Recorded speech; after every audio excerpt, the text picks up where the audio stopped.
Hello, and welcome to show number 2552 of Eyes on Success, a weekly program empowering the visually impaired with expert advice, personal stories, and the latest in technology and accessibility. I'm Nancy Torpey. And I'm Pete Torpey. People wanted to be able to listen to our programming in more of an on-demand fashion. And part of that was, we wanted to find kind of a more modern, quote-unquote, way to get audio to our listener base, because up until about 2018, the only way to do that was listening on a digital receiver, which looks like a little radio with a little speaker on the front and a volume knob. And we'll learn how today's guest got interested in working at a radio reading service. On today's show, we'll be talking about radio reading services in the digital age. We'll talk with Evan Starnes, a blind audio producer at Aftersight, the radio reading service for the state of Colorado, and how he turned a childhood fascination with sound into a career in accessible media. We'll talk with Evan about his work on his own podcast, Blind Level Tech, the evolution of radio reading services, and how tools like Audacity and Reaper can empower blind creators to produce engaging content. But first, for a tip of the week. This week's tip comes from Evan Starnes. My tip of the week is an A-Lady tip, and I'm not sure how many people knew this, but you have the ability, of course, to get things like smart plugs or what have you, turn them on and off with your voice. And, you can go into the A-Lady app and automate them, but you can actually do a lot of that with your voice. And I love this because I've got a fan in the bedroom, a simple fan that's turned on and off with a smart plug. So, A-Lady turn on fan, A-Lady turn off fan. But I like to go to sleep with the fan on at night. And so what I've been able to do is set timers to both turn on or off appliances. And you can do this with the and then command or just as a separate command, but you can say turn off the fan in 5 hours or turn on the fan at 5:45 p.m. and it'll do that, and you can schedule things that way. And I just have found it to be super handy, especially for lights, fans, anything that you can automate, you can schedule with just your voice. Little known feature, but very useful. Thanks for that tip. Of course. You are listening to Eyes on Success. Success, success, success, success, success. Let's start by meeting Evan. This is the first time we've had today's guest on our show, but we've actually been on his show before, and we'll be broadcasting an excerpt from that episode in next week's episode. But in the meantime, Evan, maybe you can tell our listeners who you are and what you do. Yeah, so my name is Evan Starnes. I am a totally blind individual. I work at a nonprofit organization called Aftersight, and I am quite a tech guy, and that might be an understatement. So I do a whole mix of things, from audio production to technical assistance, and also a podcast called Blind Level Tech. So you mentioned you work at Aftersight. Can you describe quickly what Aftersight is? Yeah, think of Aftersight as an information hub. It was once known as a radio reading service, but I'm kind of trying to go away from that. But effectively, we provide access to a little over 100 different local and national newspapers, magazines, etc. And we provide that in audio format read by volunteers. And then on top of that, we offer several original podcasts that are hosted by Aftersight staff or members of the blind and low vision community. And in addition, we've got a couple of support groups, including an audiobook club and a low vision support group, and a project that enables you to get a free white cane once a year. And you provide this service to the entire state of Colorado in English and Spanish. That's right. Since 1991. Support for Eyes on Success comes from our listeners and corporate sponsors. For more information about airing promotional items on the show, send an email to hosts@eyesonsuccess.net. This week's focus topic is Evan Starnes' work on podcasts like Blind Level Tech, the evolution of radio reading services now that there are many other accessible sources of information, and how tools like Audacity and Reaper can empower blind creators to produce engaging content. Well, Evan, since you are in radio, tell us a little bit about how you got interested in radio. Were you interested in such things when you were a youth? Kind of, yes, you could say that. Going into this job about 4 or 5 years ago now at this point, which is hard to believe, I got to say, I thought I wanted to be go into IT and work a lot on computers and stuff. I'd done internships in the past at my district, working and taking apart computers. And then I was offered the internship here, but kind of leading up to that, when I was very, very young, I mean, we're talking 3, 4 years old, my mom gave me a handheld micro cassette recorder, and I absolutely adored it. As in, I would take that thing around, record sounds and just little dialogues of me doing whatever a 3 or 4 year old does. Yeah, that thing went everywhere. And that's really what started the roots of what started my interest in radio. That alongside, I listened to a lot of audiobooks, and I'd always found it very interesting, like, what music are they using in these books, and how are they making it, blend into the book? And I used to try to make my own little productions with a keyboard and a recorder. And then, that had kind of stagnated in middle school for the most part, apart from when I downloaded the Audacity audio editing program on my school laptop. And I just one night was bored and decided to make some recordings, and I started playing with it and experimenting with different effects, and eventually figured out, how to put things together, how to make rudimentary podcasts, and this was 7th grade. And then that kind of just grew and grew and sort of became a cure for boredom in high school. And now that I'm graduated, there's somebody that actually listens to this podcast that told me about it years ago that always used to say, like, why are you playing with sounds? Because in high school, when I was distracted, that's what I liked to do. Make recordings, make sound effects, mess with audio files. I mean, there were even some classes where I should have been working, but instead I was playing with sounds. Well, I guess it's not unusual for a blind person to be interested in sounds. After all, that's mostly what kind of input they're getting during the day and paying attention to, right? Exactly. But, it became a huge hobby for me. And eventually I went to the Colorado Center for the Blind in Littleton from 2020 to 21. I graduated in July.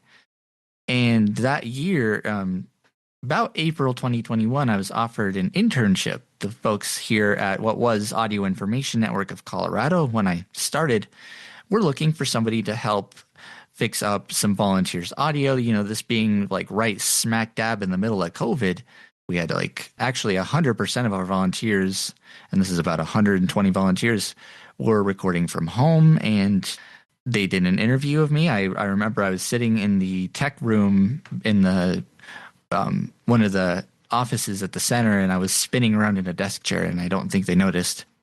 And, I kind of told them literally what I basically said in this podcast, up to that point. And they found it impressive. So I started here in April, and they liked my work. I helped with the help of, Penn Street, our development director, and then Brady Steffel, our former grants manager. We started the Aftersight podcast, which is now the Blind Chick. And that was a lot of fun because I got to do a lot of experiments like field recordings and, just trying to mix the sound effects and music into the podcast creatively in different manners. And, I got gradually more and more efficient at, solely Audacity because that was the thing I just stuck to. And yeah, and then that kind of just led to, up to now in the grand scheme of things. That had to be great, getting a job like that. that not only relied on skills and capabilities that you had, but it was also a passion of yours. So you were not only trained well for this job, but you were actually very interested in doing this. That's almost like not working at all. Exactly. And I will count myself lucky and very blessed here because, yes, not only is it a job where I can do what I love and like totally what I love as a hobby, but I'm serving a community of individuals that I in some way, shape, or form can relate to. And the team that I get to work with is, it's beyond the dream team. Like, we're like family here. I don't say that lightly either. You talked about Audacity a number of times, and I just wanted to mention that that is a free audio editing program that is really fully featured and made very accessible via keyboard hotkeys so that visually impaired people can use it very easily. Yes, it is. I use Audacity when I'm doing my part of editing the audio for this show, and although I'm fully sighted, I do most things in Audacity with the keyboard shortcuts as well. Yes, it is full featured. You can honestly, I produce blind level tech in Audacity. I literally everything that I've produced up to this point, for work purposes has all been in and because of Audacity. On Windows, you can totally get around all of the different windows and menus and even access the meters and the selections and stuff with JAWS/NVDA. And because it's open source, you can get plugins that just add to the functionality of it. So I'd highly recommend it. Speaking of blind level tech, that is the podcast for which you interviewed us, and you started that some time ago. Tell us a little bit about how that got started. Blind Level Tech actually is a combination of both our podcast producer, Jonathan Price, and myself. It's our creation, I like to say. It really started from me listening to a lot of, podcasts for the blind and low vision, including this one, especially. And there are a few others out there. But one that really, had always caught my attention because they did a lot of immersive demos and live things. And I just, I loved it. And it was one of those podcasts I'd listen to every single week on, whenever an episode would come out.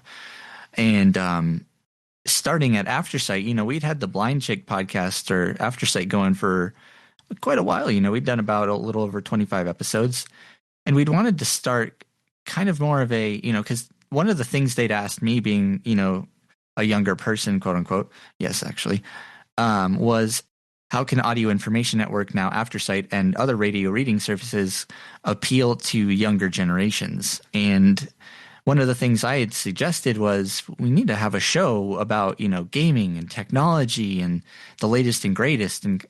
And because we'd had a business technology news program that would report on like tech trends and stuff from like Wired, CNET, et cetera, but nothing really about like, what's this new assistive technology coming out, or what's the best pair of smart glasses that you can get, or why should you go with an Apple TV over Roku, like stuff like that. And, and especially explained in a way that makes sense to literally anybody, regardless of your level of technical abilities. And thus, that's really kind of how Blind Level Tech came to be. We were talking about this tech podcast, kind of brainstorming ideas in a programming meeting. And the way I remember it was all of a sudden it got real quiet. And then Jonathan said, I got it, Blind Level Tech. And BLT, we could even sandwich theme it. And I adored the idea and was like, all right, that's it. We're going to call that a show. So full credit to him for the name, really. It's good. It's a great name. And then, it was a matter of getting actually into the realm of being a podcaster, because or quote unquote, produced and edited podcasts for, a little over a year at that point, but actually hosting one was a whole different beast. You talk about the sandwich theme of your show, and I remember when you were interviewing us, I was surprised by the question of what was our favorite sandwich and what was the recipe for it. So you do that pretty regularly, right? When I have guests. In fact, the sandwich of the week it started a few episodes later. We were trying to just especially in the show's infancy, we were really trying to think of fun, unique little things to add to the show, kind of like your tip of the week segment that you guys have. And for a while, I'd even tried that, but I didn't have a really good name for it. But because of the fact that it's BLT, bacon, lettuce, tomato, it was far too easy to integrate a sandwich of the week segment in. I mean, Jonathan and I were talking about it, and we'd come to the realization, because my thinking was, well, it's not tech related, but his thinking, and I kind of agreed with this, is that it diverts from the topic just a little bit. It's kind of a fun way to keep people engaged and also learn about sandwiches, sandwich places, and recipes. So he made a jingle and everything. So you talked about trying to come up with material for airing on Aftersight that would be of interest to young people, but that's not really the only challenge that Aftersight had. When they were first formed 20-something years ago, 30-something years ago, radio reading services just read printed material to the blind because the copyright laws allowed them to do that. But these days, there's so many other sources of information. So the radio reading services have really had to evolve to the point where you don't even want to call Aftersight a radio reading service anymore, right? Yes, and that's me. It's not universal across the team, but it's how I'm trying to push us. So how else has Aftersight had to evolve? Well, there are quite a few ways. Since 1991, since we started reading on live broadcast, and I'd really say this all started happening kind of when I got here, or maybe even a couple of years before that, people wanted to be able to, especially with the concept of streaming platforms, people wanted to be able to listen to our programming in more of an on-demand fashion. And part of that was, we wanted to find kind of a more modern, quote unquote, way to get audio to our listener base, because up until about 2018, the only way to do that was listening on a digital receiver, which looks like a little radio with a little speaker on the front and a volume knob. We had older ones that actually used AM bands, but effectively a radio. And you could also call in to our telephone service and listen over the phone, with the quality limitations of it being a telephone. That's how many radio reading services functioned back then. What's changed in what you're doing more recently? In 2018, we began to pilot the Echo devices, and we started with the second generation Echoes. We did try Google Homes, but they just didn't work as well. And they caught on pretty well, and listeners enjoyed not only being able to listen to our programming, including programs on demand and our live broadcasts, but having access to the entire functionality of ALEXA, setting reminders and alarms and stuff. And a lot of our listener base, there's quite a large percentage of them that live in retirement communities, or they need to have reminders and alarms, or access to the weather or any other information. So it kind of did lump into that whole access to information part of our mission. So we began to pilot that in 2018, and then, quote unquote, we modernized our broadcasting systems in 2019 to 2020 and upgraded our over 10-year-old server equipment and broadcast equipment. And we adopted a podcasting platform. And at first, we were hosting our podcasts on an actual dedicated skill, effectively. And it was pretty complicated. If you wanted to, for instance, listen to the Denver Post, you had to say, "Hey, lady, ask Aftersight to play the podcast Denver Post." And it might work or it might not. Typically, you'd have to actually launch the skill and then choose a program that way. That can be a bit much for some people. Oh, yeah. And especially for older adults and people that just want their programming and they want to listen to it now. Very unintuitive. And honestly, I think it made up maybe about 1% of actually our total listens of all of our programming. So it was barely even being used. But in 2020 and 2021 is when we actually got the idea to start putting our programming out on podcast platforms like Apple Podcasts and Spotify and all those. And that was huge for us. And it made it a lot easier to play podcasts. You could play them on anything that has a podcatcher, even like your Victor Reader Stream. And, just you didn't need to have specialized Aftersight equipment anymore. We still offer the Echo Dots even today, but it wasn't a requirement to be able to listen to our programming anymore. And then 2021 is also when we started to add on original podcasts, just because, newspapers, as in a traditional standpoint, they're kind of starting to shrink a little bit, for lack of a better term. And to kind of supplement that, and also just to give our listener base something, unique, and also the reading service, kind of a unique service to offer that a lot of other services don't have. We started with the Aftersight podcast, which actually, when it very first started, it was community conversations. And it had kind of been an ongoing thing for like about 7 years. But when the Spanish programming director left Aftersight a few years ago, it kind of fizzled out. And then when Penn Street came on board, she basically volunteered to host the Community Conversations podcast. And then so that started, and it went for about a good year. And we got a lot of different stories from just different individuals who are blind or low vision. We even documented an adaptive ski trip up in Vail, Colorado. And that episode actually won an international award from the International Association of Audio Information Services. And we realized that we wanted to expand our podcasts a little bit more. And, I was kind of managing the broadcast and, doing a lot of the work for our reading service, or what we call our audio editions. And so we hired a producer, and the interview process was a lot of fun, listening to different samples and stuff.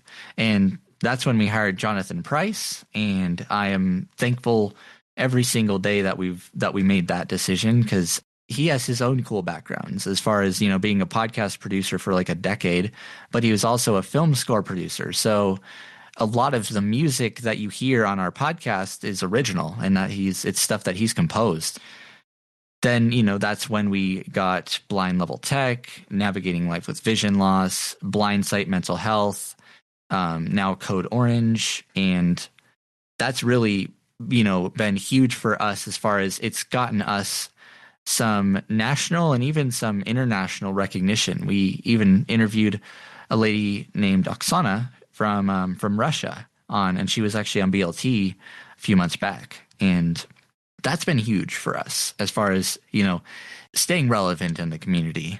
And another part of that has also been, really being the service that points people to other services that offer, tools and things that they may need. So we've, added a giant resource page, and we have like PSAs that we read about different services.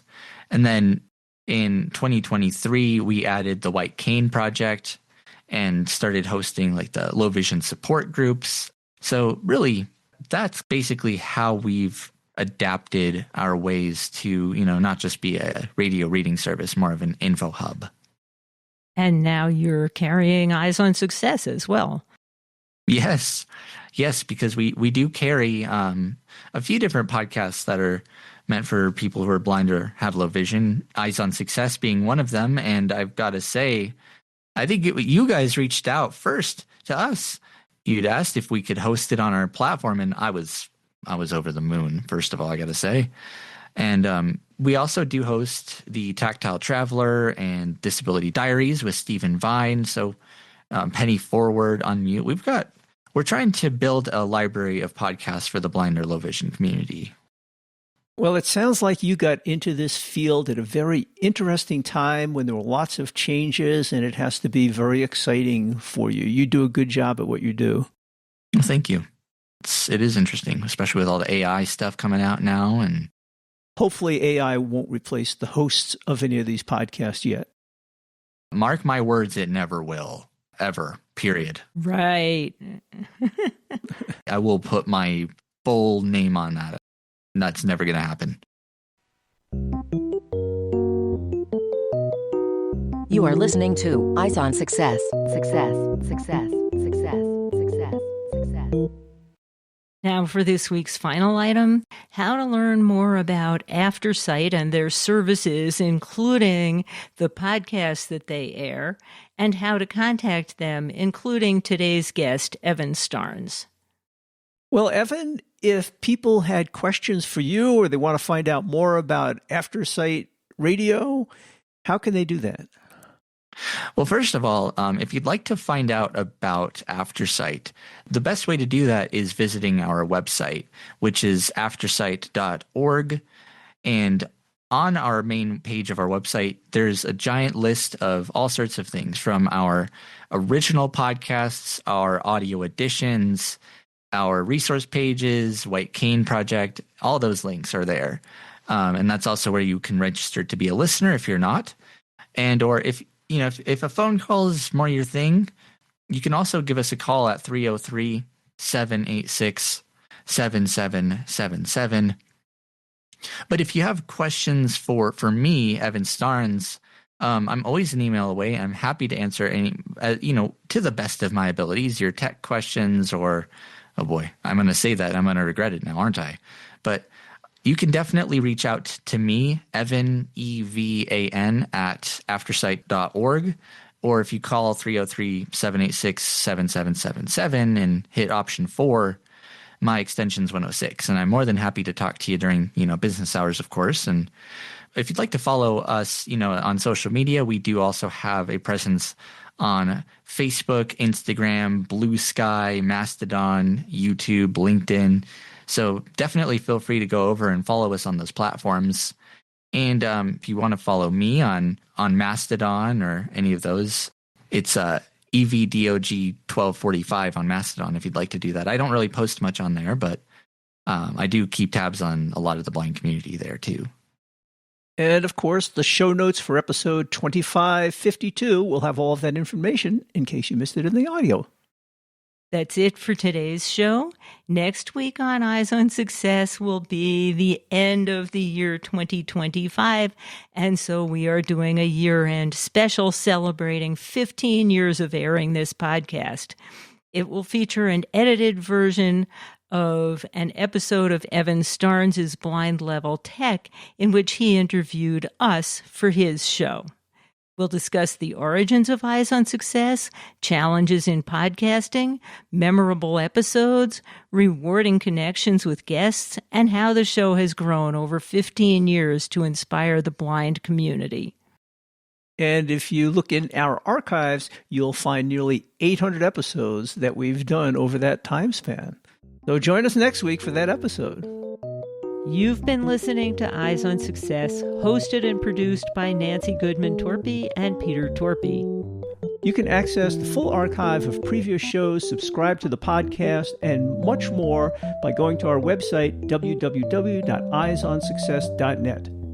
If you have questions about anything you've heard on the show or have suggestions for future shows, send an email to hosts@eyesonsuccess.net. Thank you for listening and have a nice day.